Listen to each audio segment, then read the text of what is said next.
Hi guys, and welcome to the channel. Hillbilly Military Modeling here, and this video is going to be painting part 2 of our Soviet light tank BT-7 by Zvezda in 1/35th scale. First thing we're going to do is take this gray craft paint. It's an acrylic paint. This particular one is a Rust-Oleum product. And it's water-based. I'm going to take a little bit of that, and I'm also going to take some of the airbrush flow improver, easy for me to say. We're going to mix that together. That'll give us a little bit of working time and make it easier to paint this acrylic paint. What we're going to do is we're going to focus on our spare track shoes that are on the back of the tank here.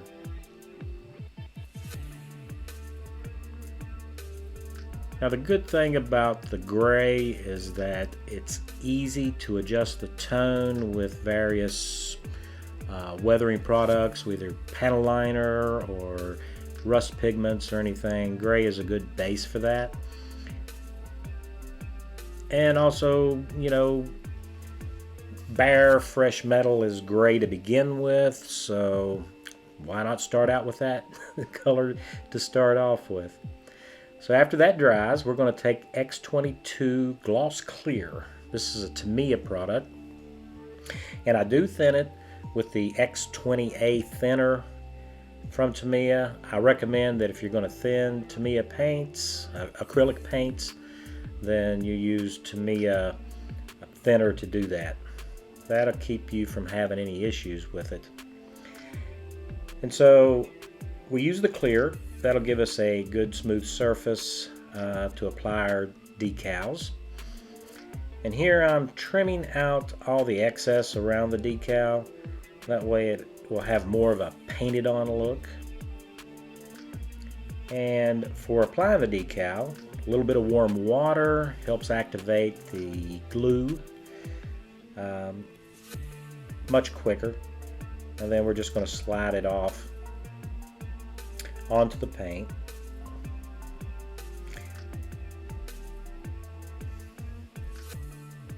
Once we get it in position, we'll take a Q-tip and we will just soak up the excess, and then we'll give it a little roll across the surface, being very careful not to move the decal, and kind of push it down onto the surface.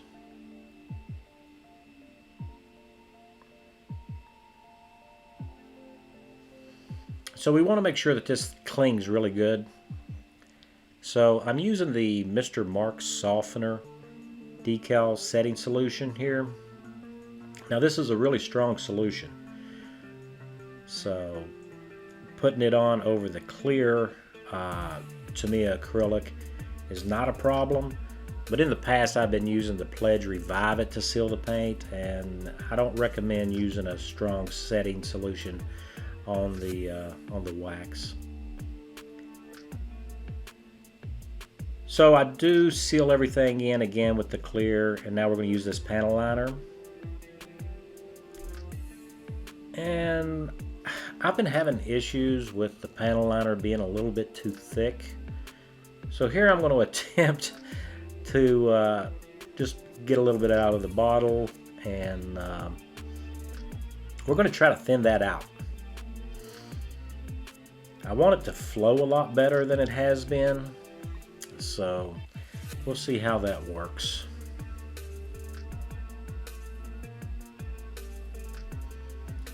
So it's an enamel-based product, so use an enamel thinner just to thin it out, and I think I go a couple of drops too much. So it's really thin, which means I need to reapply it several times. Well, not really several. I go back over everything 3 times total. But I'm just using this here to help provide the false shadows and bring out the detail. When you got a solidly colored tank like this one that's in green, usually what happens is the small details can just get flooded by the color and you don't really notice it. But the panel liner will help bring those details out. So if you're new to modeling and you've never used panel liner before as a pen wash, then I recommend that you try it, and I'm pretty sure that you're going to like the results. Just a little side note about panel liners: you can get it in a multitude of colors.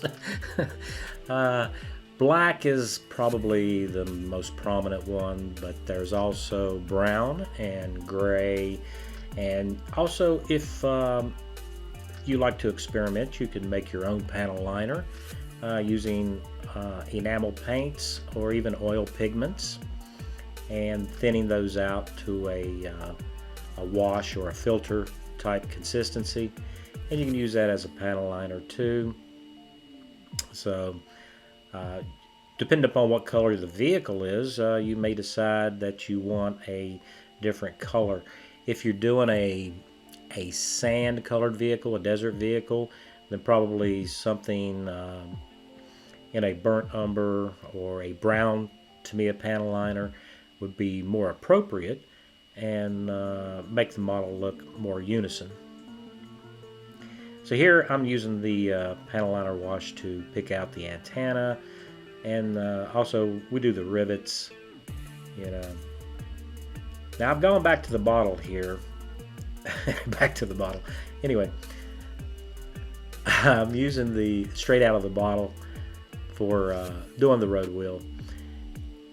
So you want to do all your drivetrain components too. Don't forget about those.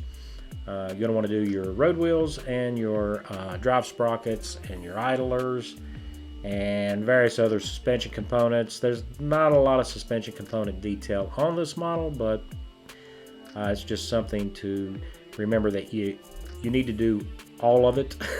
You know. So next we're going to do some cleanup. Now this is the Tester's enamel thinner. Going to take a clean brush, and we just want it lightly moistened, and we're going to clean up any excess panel liner that we have left over on the vehicle.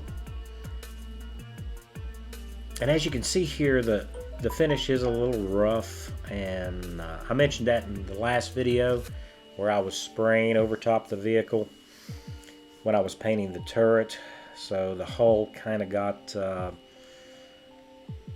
rough paint particles, I guess would be the best way to describe it. But that's not gonna hurt the finish. So now it's time for some sponge chipping. We're going to use this Russian green 4BO. This is Vallejo acrylic. And our little paint palette here. So I put 3 drops in each of the cups, and then I come back with the Vallejo black. I add 2 drops for a lighter chipping color, and then 3 drops for a darker chipping color. Now we're going to want to mix this up really good so that we can see exactly what shade of green that we have. I've got my high-tech mixing stick there. So wasn't quite what I wanted. I needed a little bit lighter, so I do go back and add one drop, easy for me to say, of the green to each. And then we're going to thin it out a little bit there, just to make it easier to do the sponge chipping. So the darkest color I cover up so it doesn't dry out while we're doing the sponge chipping with the lighter color. And I know both these, from the camera view, they both look about the same, but in person they do look different.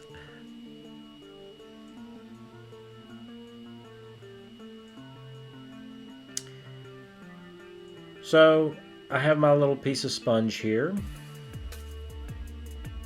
and of going to dab it off. You want to unload as much paint as you can off of it and just start doing some light chipping. It's easy to add more chipping if you don't have enough, but it gets a little difficult to take it away if you got too much. And speaking of which, it's a good idea to keep a little bit of water and a cotton bud nearby, so that if you do get a big blob or a big chip somewhere, you know, where you don't want it, you can wipe it off immediately. Now, since it's an acrylic paint, you can't really come back and do anything with it later on. It's really hard to remove. Oftentimes you just have to kind of use some paint and try to blend it out. So we're just going to concentrate around the sharp edges where the hatches are, the sharp corners. And we'll also use the chipping sponge on certain areas where there's not a lot of detail on the tank, and that'll just give a little bit of visual interest to the paint.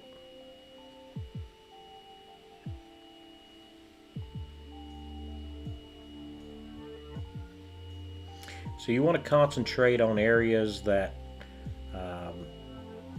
the crew's going to scuff it or hit it with tools, where road wheels get rocks and chips, and same thing with the underside of your fenders and the front of the hull. And so after we get our first chipping layer down on the edges where we want them, we're going to go to our second chipping color, which is a little bit darker.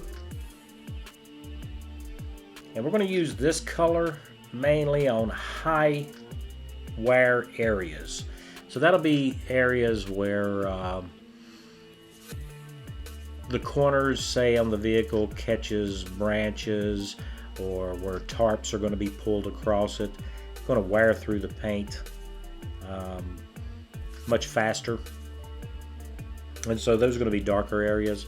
And then around the front of the hull a little bit, and the front edges of, say, our fenders. You just want to make sure that you're putting chips in areas where it makes sense. But also, when it comes to chipping, there's no such thing as a chip that's too small. But there is always such a thing as a chip that's too big. So go small. So once all that dries, we can go ahead and glue our hatches in place.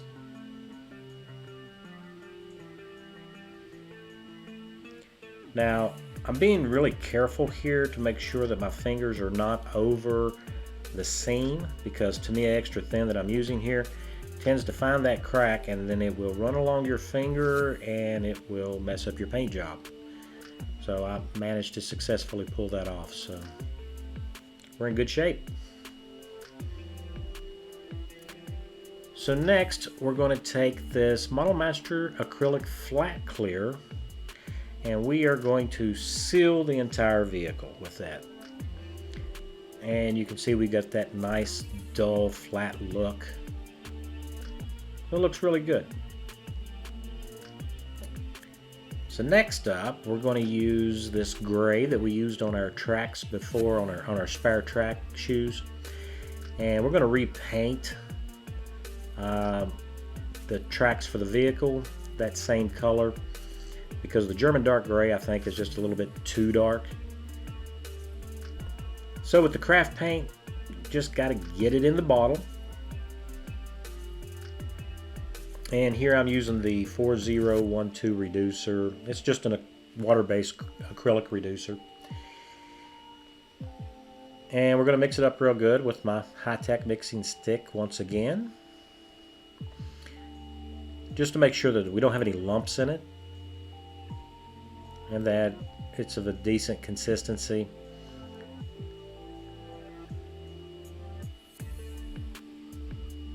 And we will just put the cap back on the bottle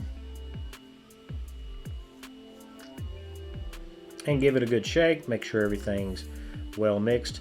and I will spray that onto the tracks. Now we don't need to go and seal the tracks because there is no detail painting there, so we're in good shape. So we're ready for the next step, which will be in the next video because I haven't done it yet.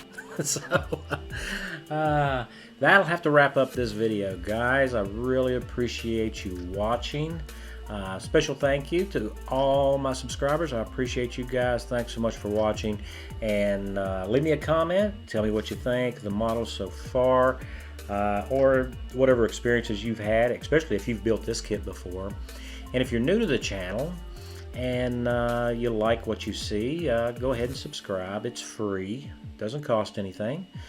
And don't forget to hit that notification bell so that you'll be notified whenever I post a new video.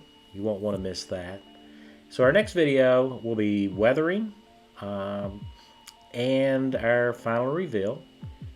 So that should be pretty good. I'm really looking forward to that, and you're not going to want to miss that.